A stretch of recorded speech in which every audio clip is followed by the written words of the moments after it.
Quants and reasoning में कैसे अच्छे स्कोर आए भाई मेरे।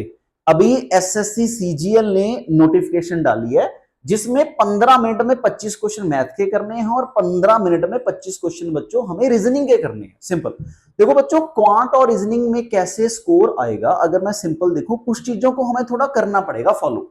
जैसे कि भाई जो ये हमारे सब्जेक्ट्स हैं ना, ये हमारे मान के चलो कि ये concept base plus practice base हमारे सब्जेक्ट हैं, क्वांट्स और रीजनिंग हो गया। जैसे सुनो, इसका मतलब यह है कि पहले हमें कोई भी टॉपिक होगा उसके बच्चों अच्छे से कंसेप्ट क्लियर करने हैं। जैसे हमारा मैथ्स है, मैथ्स में अगर हमारे स्ट्रॉन्ग कंसेप्ट हैं तो मैं बहुत अच्छे से क्वेश्चन को एनालाइज कर पाऊंगा, और मेरे अगर कंसेप्ट क्लियर है तो मैं उसको जल्दी कर पाऊंगा। सिंपल।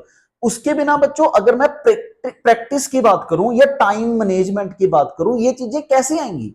अगर आपने एक टॉपिक के 500 क्वेश्चन, हाँ जी बिल्कुल सही बोल रहा हूं मैं भाई, हमारा जो टाइम है 15 मिनट में 25 क्वेश्चन करने का है। सिंपल। तो इसका मतलब हमें बहुत प्रैक्टिस की जरूरत है बच्चों। एक चैप्टर के 400-500 क्वेश्चन हमें प्रैक्टिस करने हैं, तब जाके हमारा टॉपिक स्ट्रांग होगा, तब जाके हमारा बेस बनेगा कि क्वेश्चन देख के मैंने सॉल्व कर दिया। सिंपल, ये चीजें हमें करनी ही पड़ेंगी।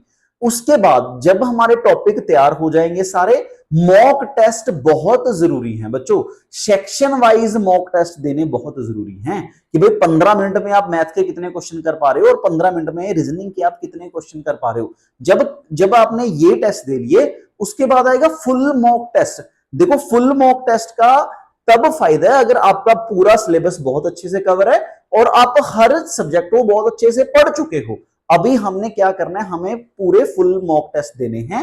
वो बच्चा दे पाएगा जिसका बहुत अच्छे से पूरा सिलेबस है। ठीक है बच्चों, तो ये कुछ बेसिक चीजें हैं जो हमें ध्यान रखनी है। हमें टॉपिक वाइज चीजों को प्रैक्टिस करना है, हमें डेली असाइनमेंट कवर करनी है, हमें कंसेप्ट भी क्लियर करने हैं।